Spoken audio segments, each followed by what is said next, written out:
మొట్టమొదటిసారి నాసా ఇస్రో కలిసి GSLV F-16 అనే ఒక శాటిలైట్ని నింగిలోకి పంపించారు. ఇది చాలా సక్సెస్ఫుల్గా రీచ్ అయింది. అయితే దీనికి సంబంధించిన స్లీపర్ సెల్స్, బ్యాటరీకి సంబంధించిన స్లీపర్ సెల్స్ మన హైదరాబాద్ కుకట్పల్లికి చెందిన నాగప్రిషియస్ ఎంటర్ప్రైజెస్ కంపెనీ నుంచే వెళ్ళాయి. అయితే దీనికి సంబంధించిన ఇంజనీర్ ఇన్ఛార్జ్ ఉన్నారు మనతో మాట్లాడడానికి, బిఎన్ రెడ్డి గారు. సార్ చెప్పండి, ఫస్ట్ ఆఫ్ ఆల్ మీకు కంగ్రాచులేషన్స్. అసలు ఇంత పెద్ద ప్రయోగానికి మీరు పంపించిన బ్యాటరీ స్లీప్ సెల్స్ సక్సెస్ అయింది, ఎట్లా అనిపిస్తుంది? అసలు ఈ ప్రాజెక్టు మీకు ఎన్ని రోజుల కిందట వచ్చింది? ఇది చాలా సంతోషంగా ఉందండి. ఎందుకంటే నాసాను ఇస్రో కలిసి చేసిన ఫస్ట్ ప్రాజెక్ట్ ఇది. వరల్డ్ వైడ్ ఉన్న ప్రాజెక్ట్స్ అన్నీ అది ఒక ఎత్తు, మేము ఇండియాకి చేసిన శాటిలైట్స్ అన్నీ ఒక ఎత్తు. ఇప్పుడు ఏమైందంటే మాకు పాత Chandrayaan 3, Chandrayaan 2, Aditya L1, other communication satellites ఇవన్నీ చేయటం మూలంగా మాకు ఇంత పెద్ద ప్రాజెక్టులో ఇన్వాల్వ్ అయ్యేటట్టు మాకు ఇచ్చారు ప్రాజెక్టు.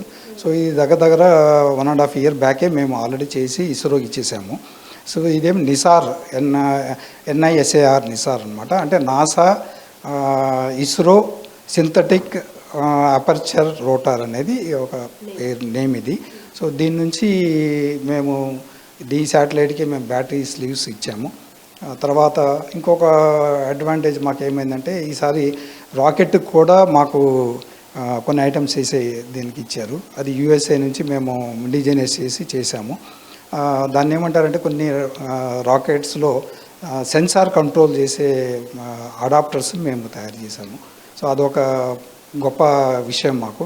అంటే ఈ ప్రాజెక్ట్లో టోటల్గా శాటిలైట్కి కానీ రాకెట్కి కానీ ఇన్వాల్వ్ అయి ఉన్నాము. సో చాలా అదృష్టం మాకు ఇది తగ్గినందుకు. ఇప్పటివరకు మాకు దగ్గర 98 నుంచి ఇప్పటివరకు 56 శాటిలైట్స్కి మేము కంట్రిబ్యూషన్ చేశాము పార్ట్స్, మాకు స్లీవ్స్. సో ఇది నిజంగా ఇట్ ఈస్ చాలా సంతోషించదగ్గ విషయము, మాకు అదృష్టం.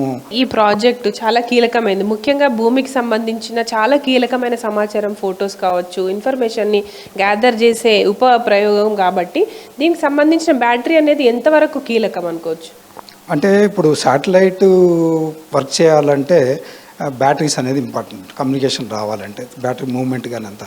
అదేంటంటే సోలార్ ప్యానెల్స్ ఉంటాయి శాటిలైట్ చుట్టూ. ఆ సోలార్ ప్యానెల్స్ ఛార్జ్ అయ్యి బ్యాటరీకి వచ్చి, బ్యాటరీ ఏమిటంటే మనకి కరెంటు ఏమి ఇవ్వలేము కాబట్టి సో బ్యాటరీ ఛార్జ్ అయ్యి బ్యాటరీ నుంచి మనకి శాటిలైట్ వర్క్ చేస్తూ మనకు అక్కడ ఇచ్చే కమ్యూనికేషన్స్ కానీ అవన్నీ ట్రాన్స్ఫర్ చేయడానికి ఉంటుంది.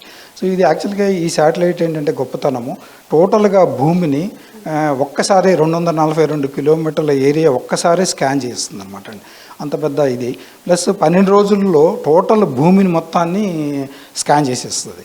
ఈ స్కానింగ్లో కూడా ఏంటంటే మనకి భూ వాతావరణాలు కానీ, లేకపోతే కింద అగ్నిపర్వతాలు బద్దలయ్యేది కానీ, ఇవి కానీ, సునామీలు కానీ, ప్లస్ కింద భూమిలో ఉన్న ప్లేట్లెట్స్ మూమెంట్స్ కానీ, సో అట్లాగా అన్ని కోణాల నుంచి ఇది స్కాన్ చేసేసి మనకి ఇన్ఫర్మేషన్ ఇస్తుంది. సో దట్ ఏంటంటే ముందే మనం దాని నుంచి బయటపడటానికి ప్రణాళికలు సిద్ధం చేసుకోవచ్చు మన గవర్నమెంట్ కానీ అంతలా అనమాట. సో అందుకని ఈ శాటిలైట్ను ఉపయోగించారు. సో ఈ శాటిలైట్ ఏంటంటే ఓన్లీ ఇండియాకి USAకే ఉపయోగం కాదు, ఈవెందో కంబైన్డ్గా చేసిన, బట్ ఇది టోటల్ భూమి స్కాన్ చేసి ప్రతి కంట్రీ వాళ్ళు అడిగిన దాని ఇన్ఫర్మేషన్ ఇచ్చేదానికి కూడా ఉపయోగపడుతుంది అనమాట. అంత ప్రెస్టీజియస్ ప్రాజెక్ట్ ఇది. ఇంత పెద్ద ప్రాజెక్ట్లో మీరు తయారు చేసిన పరికరాలను వాడారు కదా, వాటికి సంబంధించి డెమో కానీ ఇక్కడ ఎట్లా తయారు చేస్తారు, దీన్ని ఎన్ని వరకు ఇప్పటి వరకు పంపించారు? ఇది ఆల్మోస్ట్ ఆల్ ఈ టైప్ ఆఫ్ స్లీవ్ చేసాము. దీనికి ఏంటంటే ఇక్కడ ఇవన్నీ బ్యాటరీస్ వస్తాయి దీనిలో. సో దీనికి ఎక్స్టెన్షన్ పెట్టచ్చు అనమాట. అంటే ఎన్ని కావాలంటే అన్ని బ్యాటరీస్ పెట్టాలంటే దీనికి సిమిలర్ పార్ట్స్ చాలా చేస్తాము, 10-15 దాకా చేస్తాం. సో అన్నీ ఇక్కడ తయారవుతాయి. సో దీనిలో ఏంటంటే అన్నీ PCBs కానీ, కనెక్టర్స్ కానీ, వైరింగ్ కానీ మొత్తం అంతా అసెంబ్లీ దీనిలోనే మా పార్ట్లోనే తయారవుతుంది అనమాట అండి. సో ఇవన్నీ అసెంబ్లీ ఏంటంటే ఇస్రో వాళ్ళు అక్కడ డస్ట్ ఫ్రీ రూమ్లో మనము అసెంబుల్ చేస్తారు వాళ్ళు. ఈ ఐటమ్స్ అన్నీ కూడా తయారు చేయడానికి మీకు ఎన్ని రోజులు పట్టింది? ఎన్ని ఆర్డర్స్ వచ్చాయి ఇప్పటి వరకు మీకు? అంటే ఆర్డర్ అంటే పర్టికులర్గా ఒక శాటిలైట్కి ఏం చేస్తారంటే 20 నంబర్లు అట్లాగా చేయిస్తారు అనమాట. 20 నంబర్లు చేయడానికి మాకు మెటీరియల్ ప్రొక్యూర్మెంట్ కానీ, దాని టెస్టింగ్ కానీ, మ్యానుఫ్యాక్చరింగ్ కానీ ఇవన్నీ కలిపి మినిమం 3 months పడుతుంది. సో ఎందుకంటే ఇంకొకటి ఏంటంటే ఈ కాంపోనెంట్ అంతా అయిపోయిన తర్వాత కూడా క్రాక్ డిటెక్షన్స్ ఉంటాయి అన్నమాట. క్రాకులు రాకూడదు ఎక్కడ మిషనింగ్ అయిన తర్వాత కూడా. సో అంత పర్ఫెక్ట్గా ఈ కాంపోనెంట్ మనం మ్యానుఫ్యాక్చర్ చేయాలి. భారత ప్రభుత్వానికి ఇట్లాంటి ఒక ప్రతిష్టాత్మక ప్రాజెక్ట్ చేస్తున్నప్పుడు మీరు ఎట్లాంటి జాగ్రత్తలు తీసుకుంటారు? ముఖ్యంగా ఇది దేశానికి సంబంధించిన ప్రాజెక్ట్ కాబట్టి మీరు ఎట్లాంటి జాగ్రత్తలు తీసుకుంటారు? మీ కింద వర్క్ చేసే ఎంప్లాయీస్ కావచ్చు, వాళ్ళకి ఎట్లాంటి ఇన్స్ట్రక్షన్స్ ఉంటాయి? అంటే వాళ్ళకి ఎలా ఇన్స్ట్రక్షన్స్ ఇస్తామంటే, ప్రతి స్టేజ్లో సపోజ్ ఒక 10 స్టేజ్ ఆఫ్ ఆపరేషన్స్ చేసామనుకోండి, ప్రతి స్టేజ్లో కూడా వాళ్ళు ఇచ్చిన మేము డిజైన్ చేస్తాం కొద్దిగా. ఆ స్టేజ్లో ఆ పర్టికులర్ మిషనింగ్ అయిందా లేదా, వచ్చిందా లేదా అన్ని డైమెన్షన్ చెక్ చేయాలి. తర్వాతే నెక్స్ట్ స్టేజ్ ఆపరేషన్కి మనం ప్రొసీడ్ అవ్వాలి. సో లేకపోతే ఏమవుతుందంటే అంత చేసిన తర్వాత ప్రాబ్లం వస్తుంది. సో ప్లస్ ఇంకోటి ఏంటంటే వాళ్ళు ఒక 10% ఎక్స్ట్రా కాంపోనెంట్స్ తీసుకుంటారు. ఎందుకంటే చెప్పలేము కదా, ప్రాజెక్టు టైం బౌండ్ కాబట్టి మనం దాన్ని ఫుల్ఫిల్ చేయాలంటే ఎక్స్ట్రా కూడా కొన్ని చేసుకోవాలి. ప్లస్ వాళ్ళు ఇచ్చింది కాకుండా మేము కూడా 1-2 ఎక్స్ట్రా చేసుకుంటాం. ఎందుకంటే చెప్పలేము. ఎందుకంటే ఇవన్నీ మిషన్స్ మనకు పర్ఫెక్ట్గా డైమెన్షన్స్ ఇచ్చినా కానీ ఒక్కోసారి మాన్యువల్ ఆపరేటర్ మిస్టేక్ అవ్వచ్చు, లేకపోతే ఇట్లాంటివి జరిగినా మనం స్పేర్ చేయడానికి ఉంటుందని మనం ఎక్స్ట్రా కూడా మ్యానుఫ్యాక్చర్ చేస్తాం. సార్, అంటే ఇన్ని కంపెనీస్ ఉన్నా కూడా హైదరాబాద్కు చెందిన మీ సంస్థకే ఈ పెద్ద ప్రాజెక్ట్స్ రావడం ఎలా అనిపిస్తుంది? అండ్ మీకు ప్రభుత్వం నుంచి ఎట్లాంటి ప్రోత్సాహకాలు అందుతున్నాయి? రియల్గా చెప్పాలంటే అమ్మా, ఇండస్ట్రీ స్టార్ట్ చేసినప్పుడే గవర్నమెంట్ అసిస్టెన్స్ ఇస్తుంది. అవన్నీ తీసుకున్నాం, మేము స్టార్ట్ చేసాము. తర్వాత ఏంటంటే సబ్సిక్వెంట్గా మనం బ్యాంకర్స్ నుంచి అసిస్టెన్స్ తీసుకుని మన ఓన్గా చేసి వెళ్ళాలి. తర్వాత అప్రిషియేషన్స్ అనేది మాకు చాలా వచ్చినాయి. రోసాయి గారు సీఎంగా ఉన్నప్పుడు మాకు బెస్ట్ అసెస్ అవార్డు ఇచ్చారు 2009-2010లో. తర్వాత లాస్ట్ ఇయర్ మాకు union minister, heavy industries minister ఢిల్లీలో మాకు అవార్డు ఇచ్చారు. అంటే చంద్రయాన్ 3 సక్సెస్ అయినందుకు వాళ్ళు పర్టికులర్గా పిలిచి ఢిల్లీలో ఇచ్చారు. సో అట్లాగా చాలా అప్రిషియేషన్స్, అంటే ఇస్రో నుంచి అప్రిషియేషన్స్ వచ్చినాయి. మేము ఎక్కడైతే మా అసోసియేషన్స్ కానీ, స్కూల్స్ కానీ, కాలేజెస్ కానీ అప్రిషియేషన్ చాలా ఇచ్చారు. ఎందుకంటే స్కూల్స్, కాలేజెస్ కూడా నేను ఇంప్రెషన్ చేయడం, వాళ్ళకి స్టూడెంట్స్కి కొంచెం నాలెడ్జ్ క్రియేట్ చేయడం కోసం నేను క్లాసెస్ తీసుకుంటూ ఉంటాను, వాళ్ళు పిలుస్తూ ఉంటారు.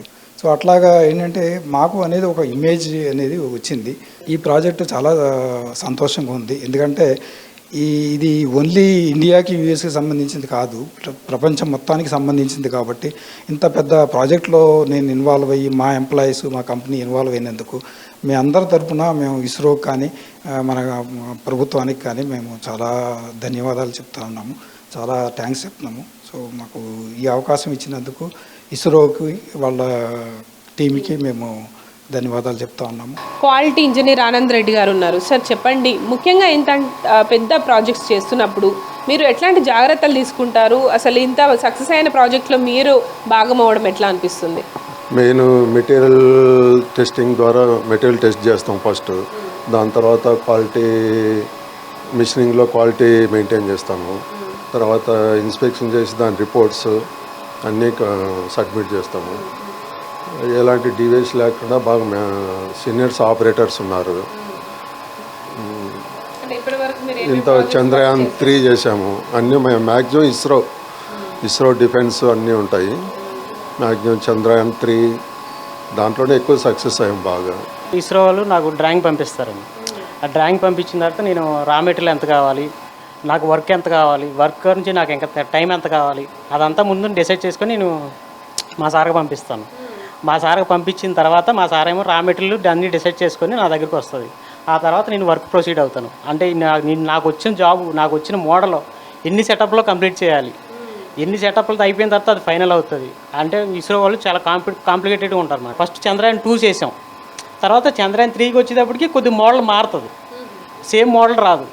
వాళ్ళకి సంబంధించినట్టు వాళ్ళు అప్డేట్ చేసుకుంటారు. తర్వాత మేము దానికి తగ్గట్టు మేము మళ్ళీ ప్రోగ్రామ్స్ మార్చుకొని నేను ఆపరేటర్లకు ఇస్తాను. నేను డ్రాయింగ్ అంతా వెరిఫై చేస్తాను. వెరిఫై చేసి నాకు రా మెటీరియల్ ఎంత కావాలి, నాకు టూల్స్ ఎంత కావాలి, ఆపరేటర్లు ఎంత కావాలి, నాకు ఎంత టైం కావాలనేది మొత్తం క్యాలిక్యులేట్ చేసుకొని ఒక కొటేషన్ కింద ప్రిపేర్ చేసుకుంటాం అన్నమాట. కొటేషన్ కింద ప్రిపేర్ చేసుకున్న తర్వాత నేను ఇస్రోకి పంపిస్తాం. ఇస్రోకి పంపించి వాళ్ళు డీల్ ఓకే అయిపోయిన తర్వాత మేము వర్క్ ప్రొసీడ్ అవుతాం. మేము ఎంత టైం చెప్పామో అంతకన్నా ముందులే మేము కంప్లీట్ చేసుకోవాలి. ముందు కంప్లీట్ చేయాలి. దాటిందంటే మళ్ళీ రిపిటేషన్ వస్తుంది. అందుకే దానికంటే ముందే వచ్చేటట్టు మా ఆపరేటర్లకు కానీ హెల్పర్లకు కానీ ఓవర్ టైం ఇచ్చుకొని ముందే వర్క్ కంప్లీట్ చేసుకుంటాం. బ్యాటరీ స్లీపర్స్ పరికరాలు తయారు చేయడానికి మీకు ఎన్ని రోజులు పడుతుంది వర్క్ స్టార్ట్ చేసిన తర్వాత? మోడల్ బట్టి ఉంటుంది. ఫర్ సపోజ్ అక్కడ 350 years అనే మోడల్ అది చంద్రయాన్ 3లో వాడారు. అది నాకు ఒక కాంపోనెంట్ ఒకసారి 30 to 40 hours పడుతుంది. నేను అన్నీ నా టూల్స్ అన్నీ నా ఆపరేటర్ అన్నీ అడ్జస్ట్ చేసుకుని చేసుకున్న తర్వాత ఫైనల్ అవుతుంది. అది అంత వర్క్ మొత్తం మా దగ్గర కంప్లీట్ అవుతుంది. మా దగ్గర కంప్లీట్ అయ్యి తర్వాత వేరే ఉంటాయి, డీపీ టెస్ట్ అని, మెటీరియల్ కాస్ట్ టెస్ట్లు అయిన తర్వాత ఇస్రోలకు పంపిస్తాము. మీ దగ్గర ప్రజెంట్ ఎంతమంది వర్క్ చేస్తున్నారు, ఎన్ని గంటలు పనిచేస్తారు? అంటే ప్రస్తుతానికి 13 మంది ఉన్నారండి. అందరూ సీనియర్ మోస్ట్ ఎక్స్పీరియన్స్ పీపులే. ఎందుకంటే ఇవన్నీ చేయాలంటే కొంచెం నాలెడ్జ్ ఉండాలా, డ్రాయింగ్ నాలెడ్జ్ ఉండాలా, ప్రోగ్రామింగ్ నాలెడ్జ్ ఉండాలా. అది ఏ ఆపరేషన్ తర్వాత ఏ ఆపరేషన్ చేయాలనేది సీక్వెన్స్ ఆఫ్ ఆపరేషన్స్ ఆపరేటర్కి తెలియాలంటే కొంచెం ఎక్స్పీరియన్స్ కావాలా. సో నార్మల్గా ఏంటంటే మామూలుగా ప్రోగ్రామింగ్ మోడల్ అంతా డ్రాయింగ్స్ అన్నీ కస్టమర్ ఇస్తాడు. ఆ కస్టమర్ ఇచ్చిన డ్రాయింగ్స్ని మేము ఏం చేస్తామంటే మా ప్రాసెస్ మేము డెవలప్ చేసి ఫస్ట్ ఆపరేషన్ ఎలా ఉండాలి, సెకండ్, థర్డ్, ఫోర్త్ ఎట్లా ఉండాలి అనేది మేము డిసైడ్ చేసి అవన్నీ ప్రోగ్రామింగ్ చేసి సో ఆ ప్రోగ్రామ్స్ సీక్వెన్స్ ఆఫ్ ఆ ప్రోగ్రామ్స్ తీసుకొచ్చి దీనిలో ఈ మిషన్ సిస్టంలో మేము ఇన్కార్పొరేట్ చేస్తాము. సో ఇన్కార్పొరేట్ చేస్తే ఆపరేటర్ ఏం చేస్తారంటే ఒక్కొక్క ప్రోగ్రామ్ ఫస్ట్ ఏది చేయాలా, సెకండ్ ఏది చేయాలని తీసుకుని దీనిలో ఇన్సర్ట్ చేస్తాము. సో ప్రోగ్రామింగ్స్ అన్నీ ఈ ప్రోగ్రామ్స్ అన్నీ ఏం చేస్తారంటే ఆపరేటర్ ఫస్ట్ ఏది చేయాలా, సెకండ్ ఏది చేయాలని ప్రాసెస్ షీట్ ఇస్తాము. దాని ప్రకారం ఒక్కొక్క ఆపరేషన్ తీసుకొని సో దానికి తగ్గట్టుగా టూల్స్ అవన్నీ పెట్టుకొని సో ప్రోగ్రామింగ్ కంప్లీట్ చేస్తారు. ప్రోగ్రామింగ్ కంప్లీట్ అయిన తర్వాత అది ఓకే అనుకుంటే ప్రొడక్షన్ సపోజ్ ఎన్ని ఉంటాయి, 10 ఉంటాయి, 20 ఉంటాయి, ఎన్ని ఉంటాయి క్వాంటిటీ, ఆ క్వాంటిటీ మొత్తము మేము ప్రొడక్షన్ కంటిన్యూ చేస్తాం. సపోజ్ ఏదైనా చిన్న ప్రాబ్లమ్స్ ఉంటే దాన్ని రెక్టిఫై చేసి మళ్ళీ కంటిన్యూ చేస్తాం. అట్లాగా ఇదేంటంటే ఒక ఆపరేటర్కి ఆ ఎక్స్పీరియన్స్ కావాలి, ఏది ముందు ఏది తీసుకోవాలా, ఏది చేయాలా. ప్లస్ ఇంకోటి ఏంటంటే మోడల్ ప్రోగ్రామింగ్ చేసిన కొన్ని ఎడిటింగ్స్ చేసుకోవాలి మిషన్లో. అంటే టూల్ హైట్ కానీ లేదా టూల్ ప్రోగ్రామ్ స్పీడ్ ఇవన్నీ కూడా ఆపరేటర్కి అవగాహన ఉండాలి. సో అవి ఉంటేనే మనం కరెక్ట్గా దాన్ని చేయగలుగుతాం అన్నమాట. సో మెషినరీ తోటి ఎంత షార్పెన్ చేసినా ఇప్పుడు వీళ్ళు బై హ్యాండ్ కూడా కొన్ని చేస్తున్నారు. దానికి రీజన్ ఏంటి? కొంచెం బర్స్ ఫోల్డ్ అవుతూ ఉంటాయి, బర్స్ వస్తూ ఉంటాయి, షార్ప్ ఎడ్జెస్ అవన్నీ కొంచెం తీయాలి. ఎందుకంటే మొత్తం టోటల్గా మిషనింగ్ చేయాలంటే కూడా అవ్వదు అన్నమాట. కొన్ని సెటప్స్ పెడతా ఉంటాము. సో కంపల్సరీ దానికి ఫిట్టింగ్ వర్క్ అనేది ఒకటి మనం చేసుకోవాలి. ముఖ్యంగా ఈ శాటిలైట్స్ కావచ్చు, రాకెట్స్కి సంబంధించిన పరికరాలతో పాటు ఇంకా మీరు ఏమేమి తయారు చేస్తుంటారు? అంటే మేము టోటల్గా డిఫెన్స్ చేస్తాము. తేజస్ అనేది హెచ్ఏఎల్కి చేస్తాము.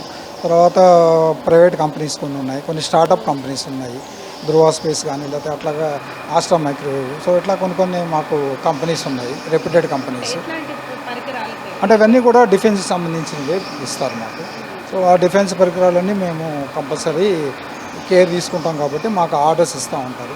వాళ్ళు కూడా కొన్ని టైం బౌండ్ ఇస్తారు. ఆ టైం బౌండ్ ప్రకారం దాన్ని కంప్లీట్ చేసేసి ఫుల్ ఫ్లెడ్జెడ్గా స్కానింగ్లు చేయాలి. ఆపరేషన్ అయిపోయిన తర్వాత మిషనింగ్ అయిన తర్వాత క్రాక్ డిటెక్షన్స్ కానీ ఎన్డిటీ టెస్ట్ అని కానీ అట్లా టెస్టులు అన్నీ కూడా ప్రూవ్ చేసి మేము ఇవ్వాలి.